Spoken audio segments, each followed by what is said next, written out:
मुलांना सुस्वागतम आणि शुभ सकाळ. कसे आहात? मजेत? मजेत राहा, आनंदात राहा, पण अभ्यास मात्र करा आणि कोरोना महामारीच्या काळात स्वतःची कुटुंबाची काळजी घ्या. महत्वाचे जे नियम आहेत ते सर्व पालन करा. विनाकारण घराबाहेर पडून फिरू नका. महत्वाच्या कामासाठी जाऊ शकता, पण काळजी घ्या. चला आपण अभ्यासाला सुरुवात करूया. विषय घेतलेला आहे मराठी युवक भारती इयत्ता 11वी आणि यामधील आपण मागच्या लेक्चरमध्ये सुरुवात केलेला भागच आहे, त्यातला अर्धा भाग राहिलाय तो घेऊ. भाग क्रमांक 4 मधील उपयोजित मराठी. उपयोजित मराठी मधील अनुदिनी किंवा ब्लॉग लेखन आपण शिकत आहोत. त्यामध्ये अर्धा पाठ आपला झालेला आहे. आजचा पुढे घेणार आहोत, पण मागच्या लेक्चर मध्ये काय अभ्यासलेलं आहे ते थोडस आठवून पाहूया. की अनुदिनीचं महत्व काय आहे ते आपण इथे मागच्या लेक्चर मध्ये अभ्यासलेलं आहे. की अनुदिनी एक डायरी सारखं लेखन आहे. पूर्वीच्या काळामध्ये डायरी लिहित असत, आजच्या काळामध्ये या इंटरनेटवर संपर्क माध्यमांच्या सहाय्याने हे लेखन केले जाते. मग व्हॉट्सअप, फेसबुक, ट्विटर, इंस्टाग्राम हे जसं लेखन आहे इथे लोक आपल्या पोस्ट लिहितात, त्याप्रमाणेच ब्लॉग किंवा अनुदिनी लिहिली जाते. त्याला जालपत्रिका किंवा जालनिशी असं देखील म्हणतात, पण बहुधा प्रचलित नाव जे आहे ते ब्लॉग हे नाव प्रचलित झालेलं आहे, त्यामुळे तेच वापरलं जातं. आता ब्लॉग हे वेबलॉगचं एक शॉर्ट फॉर्म आहे, लघु रूप आहे. वेब म्हणजे आंतरजाल आणि लॉग म्हणजे वेबसाईट.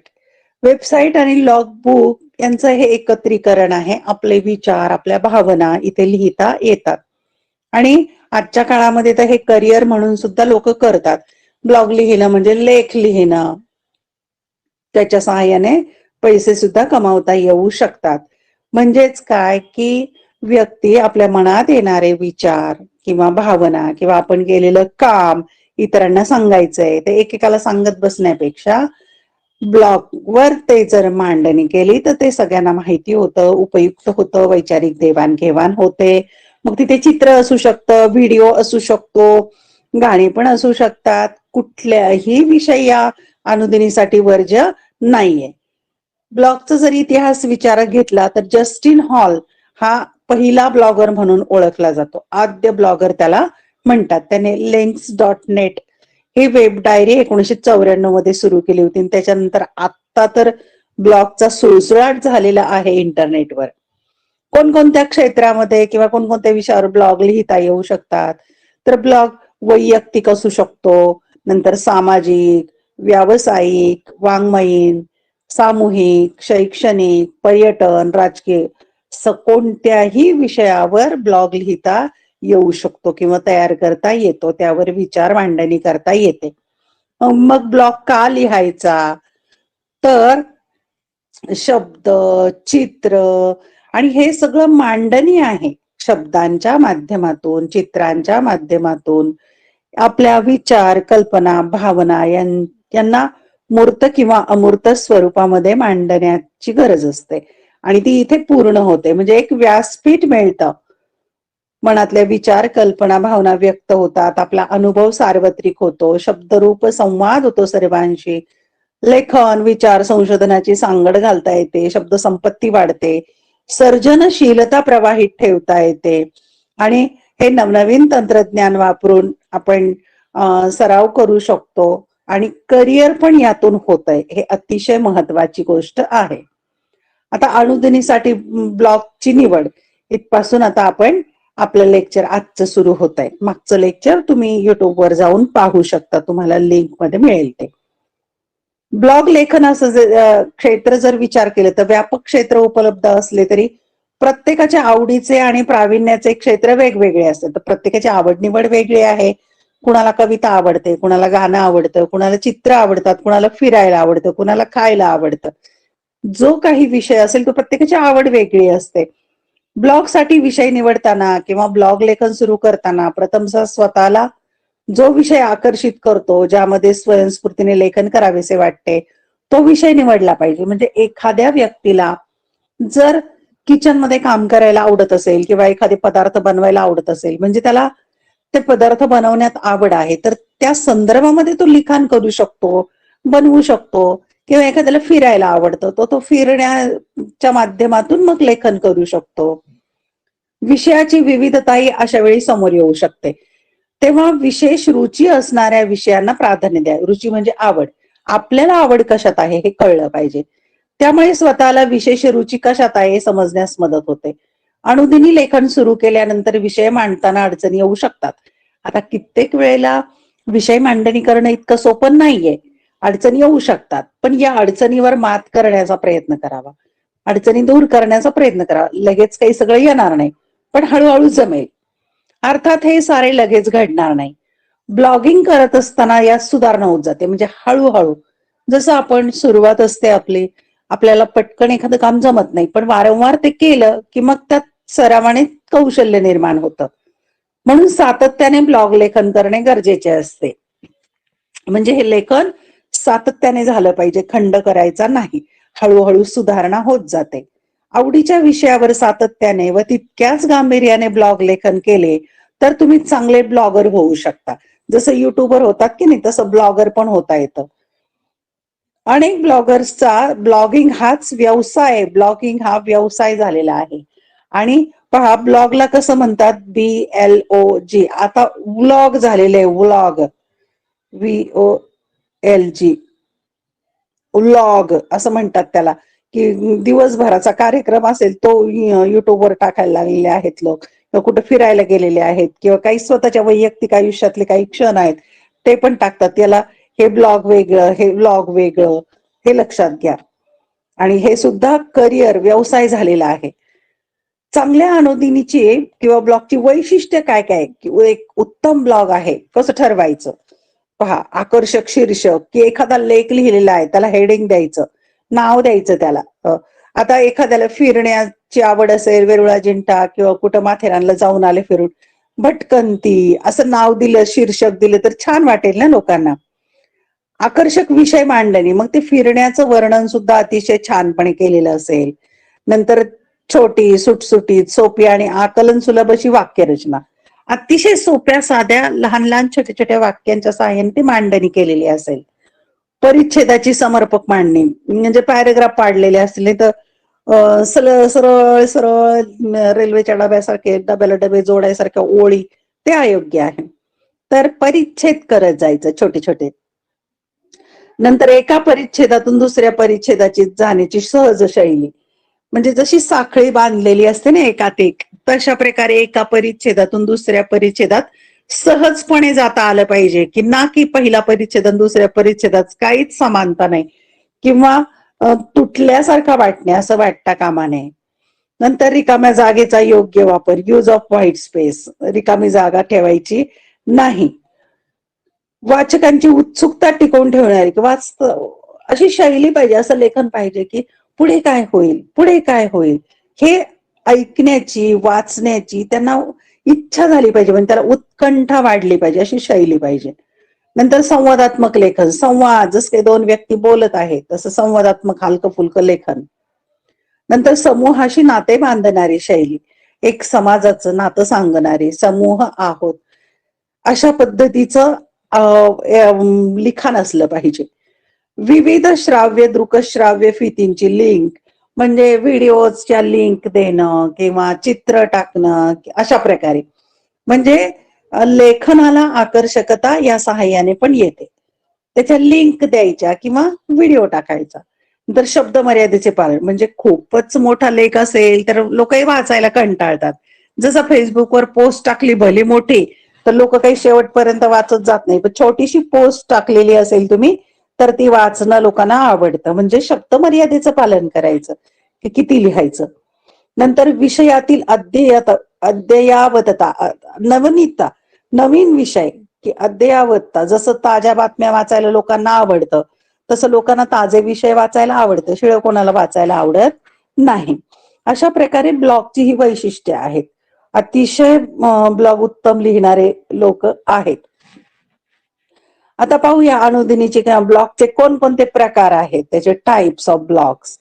वैयक्तिक ब्लॉग म्हणजे पर्सनल, हा माझा आहे, मी केलेला आहे, ते शेवटी तुम्हाला सांगेल कोणता आहे तो. वैयक्तिक पर्सनल ब्लॉग. नंतर सहयोगी किंवा गट ब्लॉग हे मित्रमंडळी मिळून करतात. नंतर तिसरा मायक्रो ब्लॉग, अगदी छोट्या छोट्या पोस्ट असणारा हा ब्लॉग. नंतर एक कार्पोरेट किंवा संस्थात्मक, हा व्यावसायिक झाला, हा संस्थांचा कार्पोरेटचा, मल्टीनॅशनल कंपन्या वगैरे हे. नंतर पाचवा एकत्रित, काही ब्लॉग एकत्र येतात. नंतर विषयानुसार की मग आत्ताच उल्लेख केला, फिरण्याच्या विषयावर, खाण्याच्या विषयावर वगैरे वगैरे, आरोग्याच्या विषयावर, असे वेगवेगळे विषयानुसार असे हे साधारणपणे प्रकार केले. याच्यातही अनेक प्रकार होऊ शकतात आणि अनेक विषय येऊ शकतात. आता या प्रकारांची सविस्तर माहिती घेऊया. वैयक्तिक ब्लॉग म्हणजे काय? एखादी व्यक्ती स्वतःच्या ब्लॉगवर तिच्या आवडीनुसार जेव्हा मजकूर प्रसिद्ध करते तेव्हा तो वैयक्तिक ब्लॉग असतो. की जसं माझा आहे, मला कविता आवडतात, लेख आवडतात, मी थोडंफार लिहिते, मग ते माझ्या ब्लॉगवर मी टाकत असते. आले लक्षामध्ये? म्हणजे स्वतःच्या आवडीनुसार.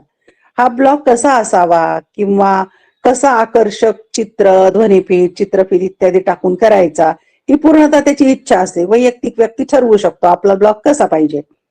वैयक्तिक ब्लॉगवर सातत्याने किंवा गरजेनुसार लेखन प्रसिद्ध करता येते. व्यक्तीला वाटलं तर रोजही लिहिता येतं किंवा आधेमध्येही लिहिता येते, त्याची मर्जी. वैयक्तिक ब्लॉग, पर्सनल. दुसरा आहे सहयोगी किंवा गट ब्लॉग.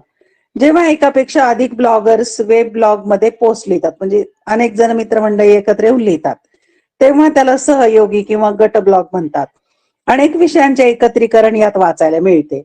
आता अनेक विषय यामध्ये येऊ शकतात, कारण 2-4 जण एकत्र येऊन लिहितात ते. उदाहरणार्थ आम्ही साहित्यिक, असं एक ब्लॉग आहे. नंतर मिसळपाव, नंतर खाद्य भ्रमंती, भटकंती, फेरफटका, रेमाना, असे खूप खूप ब्लॉग आहेत. 3 मायक्रो ब्लॉगिंग. डिजिटल सामग्रीचे लहान लहान तुकडे पोस्ट करण्यासाठी मायक्रो ब्लॉगिंगचा उपयोग होतो. हे लहान लहान पोस्ट असतात. लहान पोस्ट वाचणे किंवा टाकणे काही वेळा फार गरजेचे असते. उदाहरणार्थ मीटिंग, निवडणूक प्रचार, पुस्तकाचा संदर्भ इत्यादी या गोष्टी मायक्रो ब्लॉगिंग मध्ये येतात.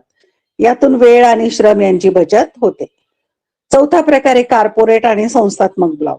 खाजगी किंवा सरकारी संस्थात्मक कामासाठी याचा वापर केला जातो. सरकारी काम असेल किंवा खाजगी काम असेल, आपल्या कर्मचाऱ्यांपर्यंत अद्ययावत माहिती पोहोचण्यासाठी या ब्लॉगचे महत्व आहे. की कंपनीमध्ये काय काय घडतंय किंवा नवीन काय येतंय या संदर्भातली माहिती इथून ते देऊ शकतात. हा झाला चौथा प्रकार. पाचवा प्रकार आहे एकत्रित ब्लॉग. व्यक्ती किंवा संस्था विशिष्ट हेतू समोर ठेवून एकत्रित येतात. उदाहरणार्थ व्यक्ती असतील तर ते साहित्य लेखनाच्या माध्यमातून एकत्र येऊ शकतात. त्यांचा वाचक वर्ग निश्चित असतो आणि प्रत्येकाला काय किंवा कसे द्यायचे याबाबत धोरण निश्चित केलेले असते. म्हणजे त्यांचा वाचक वर्गही निश्चित असतो आणि एक विशिष्ट हेतू ठेवून ते एकत्र येऊ शकतात. 6 विषयानुसार ब्लॉग. पत्रकारिता, आरोग्य, प्रवास, बागकाम, फोटोग्राफी अशा एखाद्या विशिष्ट विषयाला धरून यावरील मजकूर प्रसिद्ध केला जातो. पत्रकाराचाही ब्लॉग असू शकतो, आरोग्य विषयक, प्रवास, बागकाम, फोटोग्राफी, एखादा असा विशिष्ट विषय पकडून त्यावर लेखन केले जाऊ शकतो. तसे पण ब्लॉग उपलब्ध आहेत. आता हे सगळ्यात महत्वाच्या बाबी आहेत की तुम्हाला हे नाव माहिती असले पाहिजेत. पहा, अनुदिनी किंवा ब्लॉग लेखनातील महत्वाचे घटक किंवा व्यक्ती किंवा कृती हे. पहा, आता ब्लॉग कशाला म्हणायचं, म्हणजे काय, ब्लॉग म्हणजे काय तर महाजालावरील नोंद वही, जस काय डायरी. ब्लॉगर कोणाला म्हणायचं, तर तो मजकूर लिहिणारी व्यक्ती. ब्लॉगिंग म्हणजे काय तर मजकूर पोस्ट करण्याची प्रक्रिया. ब्लॉगिंग करणं म्हणजे ते लिखाण करून पोस्ट करणं. नंतर ब्लॉगोस्पियर म्हणजे काय, ब्लॉग वाचणारा जो वाचक वर्ग आहे त्याला ब्लॉगोस्पियर म्हणतात. नंतर ब्लॉग टूल्स म्हणजे काय तर ब्लॉग तयार करण्याची साधनं. ब्लॉग पोस्ट म्हणजे काय तर ब्लॉग वरील लिखित नोंद. ब्लॉगला जायचं आणि पोस्ट करायचं, जसं फेसबुकला करता, व्हॉट्सअपला करता त्याप्रमाणे ते पोस्ट करायचं, त्याला म्हणतात ब्लॉग पोस्ट.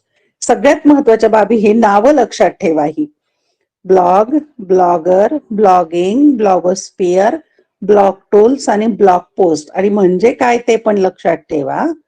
या बाबी महत्वाच्या आहेत. आता अनुदिनी किंवा ब्लॉग निर्मितीची प्रक्रिया. आता हे तर तुम्हाला इथं लेखी दिले. तुम्हाला तर तुम्ही गेलात क्रोम वर जायचं आणि तिथे लिहायचं create blog, create your blog असं जरी लिहिलं तुम्ही तर तुम्हाला ब्लॉग तयार करता येऊ शकतोय, फक्त त्याला ईमेल पाहिजे. तुम्ही पण तुमच्या नावाचा एखादा ब्लॉग तयार करू शकता. करून पहा एक प्रयोग म्हणून. आता ब्लॉग निर्मिती कसं करायचा? सर्वप्रथम ब्लॉग तयार करताना आपले स्वतःचे गुगल आणि जीमेल अकाउंट असणे आवश्यक आहे. आणि ते तुम्ही आता ऑनलाईन आहात म्हणजे तुमचं गुगल अकाउंट आहे, जीमेल अकाउंट आहे, तुमचा ईमेल आयडी आहेच. इंटरनेट एक्सप्लोरर मध्ये www.blogger.com हे संकेतस्थळ हे फ्री आहे. आता पहा अनेक ठिकाणी आपल्याला ब्लॉग बनवता येतो, पण इथे फ्री आहे म्हणून हे दिलेले. इथं काय करायला सांगितलं, जायचं, नंतर क्रिएट युअर ब्लॉग वर क्लिक करा. इथे तुम्ही या ब्लॉगर वर गेलात की लगेच तुम्हाला क्रिएट युअर ब्लॉग येईल, त्याच्यावर क्लिक करायचं. नंतर आपल्या जीमेल किंवा गुगल अकाउंट पासवर्डने लॉग इन करा. इथं तुमचं ही प्रक्रिया तुम्हाला सोपी आहे की तुमचा ईमेल टाकायचा आणि पुढची क्रिया जी सांगताय ते करायची. नंतर नवीन पेजवर टायटल म्हणजे शीर्षक द्यायचं, तुमच्या ब्लॉगला नाव व आपला ब्लॉगर ऍड्रेस तयार करावा. हे पुढच्या जशा सूचना येतील तशा करायच्या. उदाहरणार्थ पहा, इथे नाव आहे विघ्नेश 2017.blogpost.com असं तो ऍड्रेस येतो तिथे. आणि योग्य ती थीम वापरा. तिथे थीम वापरायला असते ती सगळे बाकीच्या सेटिंग पर्याय तिथे बघायचे, वाचायचे, त्याप्रमाणे करता येतात कृती. शेवटी क्रिएट ब्लॉग वर क्लिक करा. आणि जरी तुम्हाला एडिट करायचं असेल तर पुन्हा ते चेंजेस करता येतात. अशा प्रकारे अनुदिनी किंवा ब्लॉग तयार होईल. अतिशय सोपी पद्धत आहे. क्रोम वर जायचं आणि नाही तुम्हाला येत तर सरळ युट्यूब वर जाऊन तुम्ही पाहू शकता ब्लॉग कसा तयार करावा. खूप सुंदर असं वेगवेगळ्या पद्धतीने सांगितलेलं आहे. करू शकता ब्लॉग. सदर ब्लॉग निर्मितीची प्रक्रिया सतत अद्ययावत होत असते. नवनवीन त्यात फीचर्स येत असतात. पहा, विद्यार्थ्यांनी स्वतः या बदलांची माहिती घेणे आवश्यक आहे. हे स्वतः तुम्ही करायचंय. आता हे फ्री मधलं करायचंय तुम्ही. काही ठिकाणी डोमेन नेम म्हणजे एक विशिष्ट नाव इंटरनेटवर खरेदी करता येतं आणि त्याच्या सहाय्याने वेबसाईट बनवता येते, ब्लॉग बनवता येतो, बरेच काय काय आहे ते तुम्ही एक्स्ट्रा माहिती गुगल वरून घेऊ शकता. ज्यांना ब्लॉग बनवायचा आहे त्यांना फार उपयोगी ठरेल. आता ब्लॉग लेखनामध्ये महत्वाचे कोणकोणते घटक आहेत तर पोस्ट. पोस्ट म्हणजे काय तर विविध मजकूर, व्याख्याने, लेख, मते इत्यादी प्रकाशित करण्यासाठी उपयोग होतो. त्याला पोस्ट म्हणजे जसं फेसबुकवर पण पोस्ट करतात, इंस्टाग्रामवर पण पोस्ट करतात, ट्विटरवर पण करतात त्याप्रमाणे. नंतर स्टेटस म्हणजे काय, संपूर्ण ब्लॉगचा आढावा म्हणजे काय, overview, post, traffic, source, audience मिळतो. म्हणजे संपूर्ण ब्लॉगचा आढावा मिळतो. म्हणजे स्टेटस संपूर्ण जगातून आलेल्या व्हिजिटची संख्या कळते. मग ब्लॉगला किती कोणी व्हिजिट दिली ते पण कळतं सगळं. कमेंट्स म्हणजे प्रतिक्रिया, जसं पोस्ट केल्यावर त्यावर प्रतिक्रिया येतात त्या प्रकाशित करता येतात किंवा अप्रकाशित आपण ते सेटिंग करू शकतो. अर्निंग, ब्लॉगवर विविध व्यावसायिक आपल्या जाहिराती प्रकाशित करू शकतात. ब्लॉगच्या माध्यमातून झालेल्या व्यवहारांवर आपणास उत्पन्न मिळते. अर्निंग त्याच्यासाठी गुगल ऍडसेन्सचं अकाउंट बनवावं लागतं, पण त्याला काहीतरी क्रायटेरिया आहे. तो पूर्ण केल्यानंतर तुमचा ब्लॉग गुगल ऍडसेन्सला जोडून तुम्हाला कमाई करता येऊ शकते. डॉलरच्या माध्यमातून तिथे पैसे मिळतात, पण तुमचं लेखनही तसं दमदार असायला पाहिजे. पेजेस म्हणजे नवीन पेजेस जोडता येतात व प्रकाशित करता येतात. त्याला नवीन पेज पण जोडता येऊ शकतात. लेआउट, ब्लॉगची रचना कशी असावी लेआउट मध्ये म्हणजे स्ट्रक्चर, कसे रंग संगती हवी, कसे चौकोन हवे, कुठं काय हवं ते सगळं लेआउट मध्ये ठरवता येते. सेटिंग मध्ये सगळं उपलब्ध आहे. नंतर थीम, कस्टमाइज व HTML असे दोन प्रकार असतात. कस्टमाइज या थीमचा आयत्या तयार केलेल्या असतात आणि HTML बनवण्यासाठी संगणकाची भाषा माहिती आवश्यक असते. त्यामुळे आपण कस्टमाइज जे तयार आहे आयतं त्या थीम घ्यायच्या. HTML म्हणजे ते पैसे खर्च करून थीम तयार करून घ्यावी लागते आपल्याला किंवा ब्लॉग तयार करून घ्यावं लागतं. त्या भानगडीत पडायचं नाही. तर कस्टमाइज पद्धतीने फ्री थीम बनवता येते. नंतर काय, सेटिंग, स्वतःचा ब्लॉग पब्लिश किंवा हाईड करू शकतो. म्हणजे आपला ब्लॉग इतरांना दिसावा की दिसू नये ते सेटिंग पण आपल्याला करता येतं. एकापेक्षा अधिक वापरकर्त्यास ब्लॉग संपादन करण्याचा हक्क देण्याची सुविधा असते. म्हणजे आपण आणि आपले मित्र मिळून सुद्धा तो ब्लॉग चालवू शकतो, तसं सेटिंग करता येतं. नंतर गुगल ड्राईव्ह व ब्लॉगचा सहसंबंध. आपल्या मोबाईल फोनमध्ये गुगल ड्राईव्ह असतो, त्याचा दोन्ही काय संबंध आहे? ब्लॉगवर प्रतिमा, चलचित्र म्हणजे चित्र किंवा व्हिडिओ संचयन करण्यास मर्यादा येतात. म्हणजे ब्लॉगवर हे टाकणं जरा कठीण आहे. आपली आवडती चित्रफित, ध्वनी ब्लॉगवर प्रसिद्ध करण्यासाठी आवश्यक साठवणूक सुविधा, स्टोरेज ब्लॉगवर उपलब्ध नाही. म्हणजे ब्लॉगवर नाही होऊ शकत, पण आपण ते गुगल ड्राईव्हवर ठेवू शकतो आपल्या फोनमध्ये. ही सुविधा आपणास गुगल ड्राईव्ह पुरवते. आपली प्रतिमा, ध्वनी, चित्रे गुगल ड्राईव्हवर अपलोड करायची. म्हणजे आपल्या गुगल ड्राईव्हवर अगोदर अपलोड करायची. वन ड्राईव्ह वरील मजकुराची लिंक कॉपी करून आपल्याला हवे तसे नाव देऊन गॅझेटमध्ये वापरावीत व ब्लॉगवर प्रसिद्ध करावीत. म्हणजे आपल्या गुगल ड्राईव्ह मध्ये असणाऱ्या ज्या बाबी आहेत, मग ते व्हिडिओ असेल, चित्र असेल, काय त्याची लिंक आपण ब्लॉगवर देऊ शकतो. सगळ्यात महत्वाचं काय, कधी कधी आपण आपल्या मित्राचे, सहकार्याचे, एखाद्या समारंभाचे किंवा नेटवरून डाउनलोड केलेले साहित्य ब्लॉगवर प्रसिद्ध करतो. आता पहा बरं की इथं कॉपीराईट फार महत्वाचा असतो.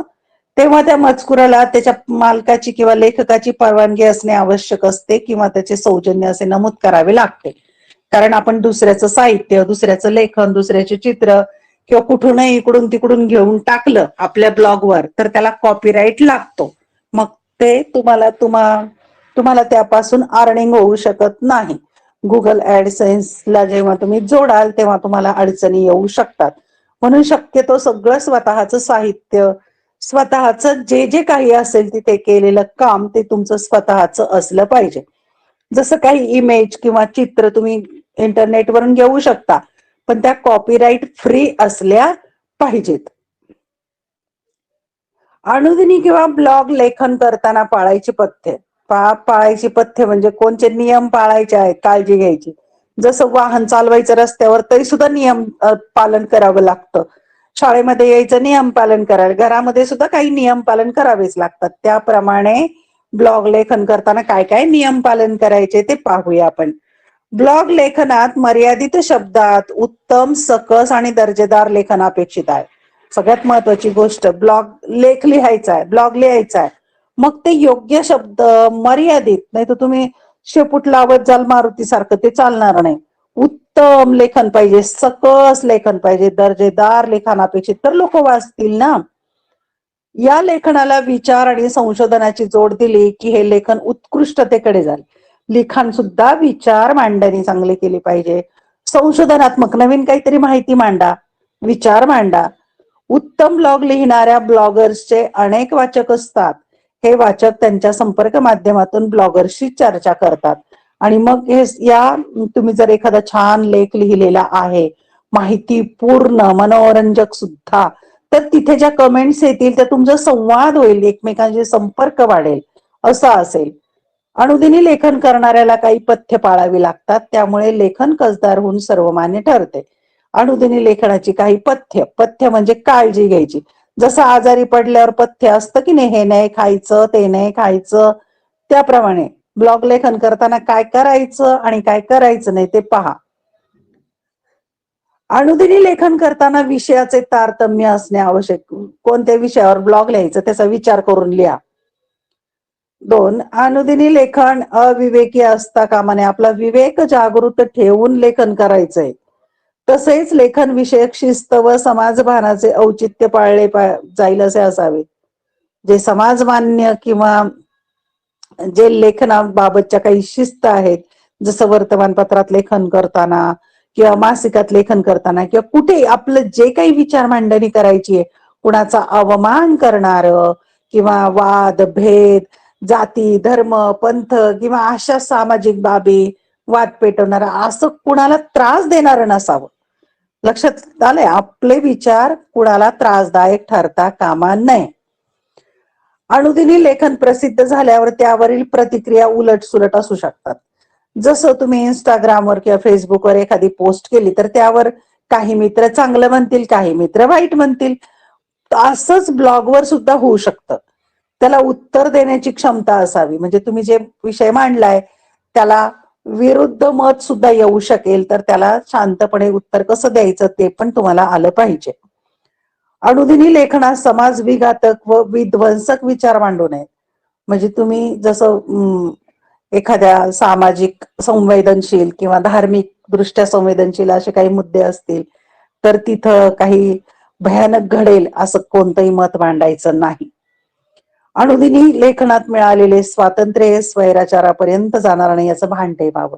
म्हणजे स्वातंत्र्य आणि स्वैराचार यात भान ठेवायचंय की जसं लेखनी आहे मग ती कोणासाठी चांगलं लिहूही शकते आणि कुणासाठी वाईटही लिहू शकते. जशी तलवार आहे, कुणासाठी कुणाचा जीवही वाचवते आणि कुणाचाही घातही करते. त्याच प्रकारे आहे हे लेखन स्वातंत्र्य, की त्याने चांगलं पण होतं आणि वाईट पण होतं. पण तुम्ही मात्र विधायक बाबीचा विचार करायचा, म्हणजे स्वातंत्र्य आणि स्वैराचारातला फरक ओळखून लेखन करायचं आहे.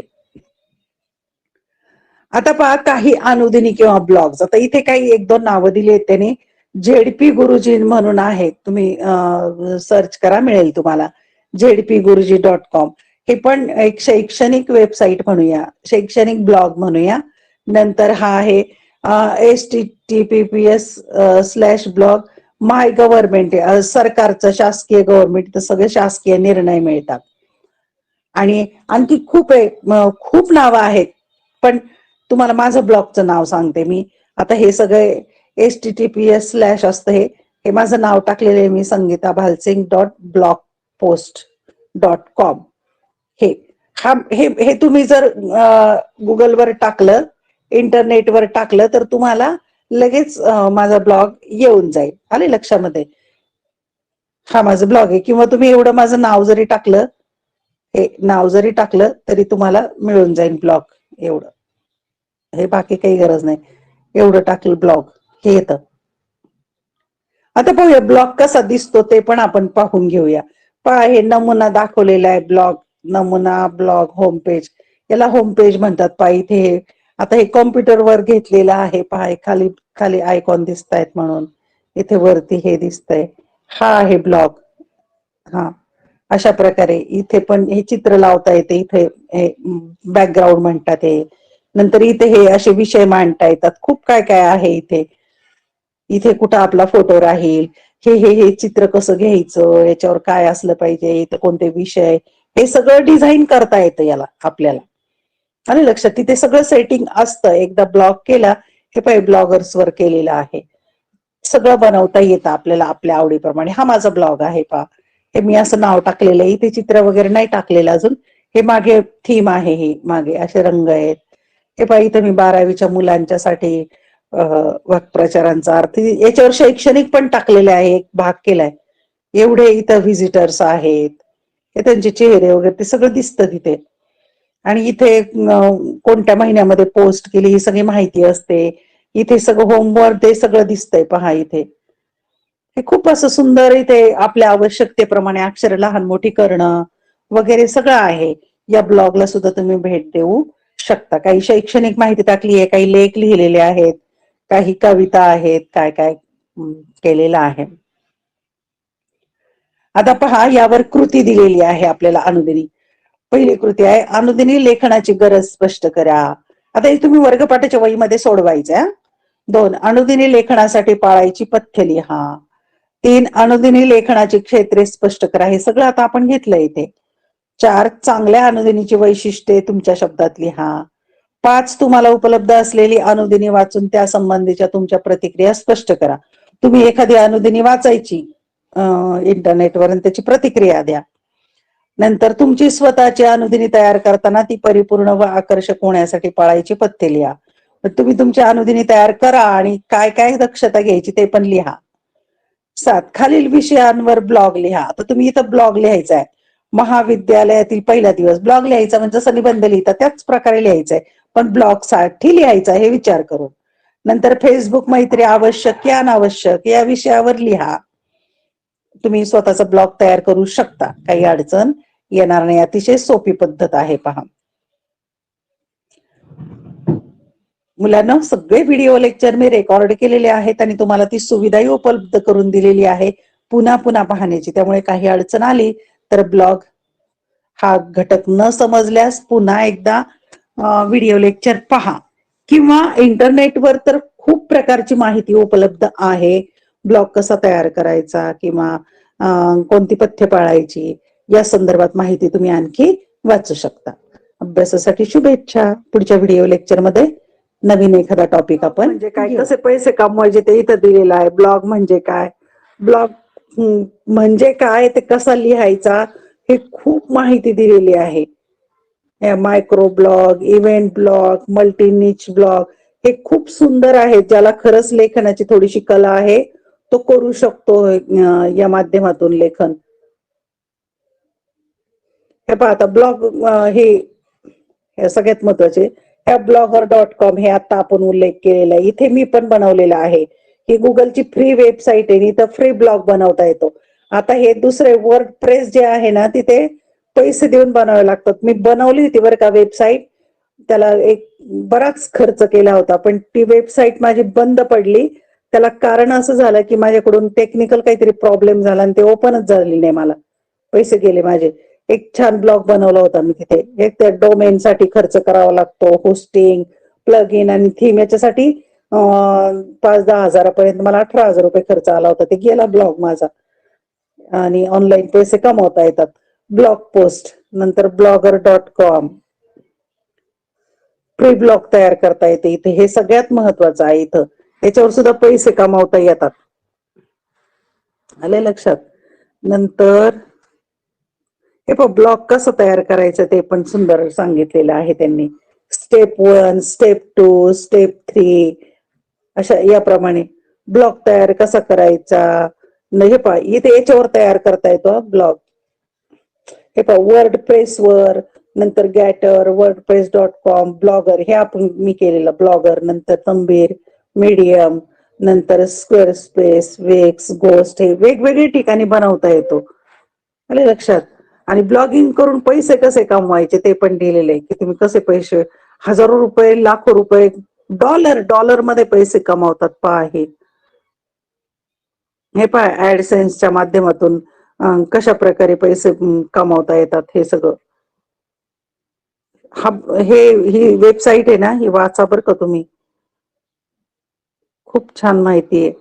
ब्लॉग आणि वेबसाईट मध्ये काय फरक आहे ते पण इथे सांगितलेलं आहे. ब्लॉग तयार करायचे काय काय फायदे होऊ शकतात. ठीक आहे. खूप छान माहिती आहे. ब्लॉग लिहिताना कोणती काळजी घ्यायची. या मराठीतले ब्लॉग हे काही काही नाव आहेत. मराठी जोश, नंतर मराठी कॉर्नर, पु ल प्रेम हे खूप गाजलेले आहेत हे ब्लॉग.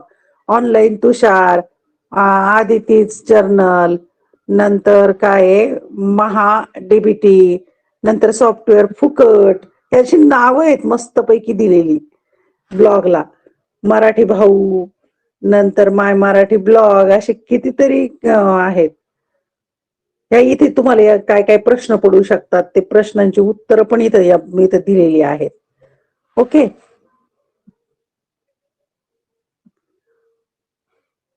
तर अशा प्रकारे तुम्ही हे पाहू शकता ब्लॉग.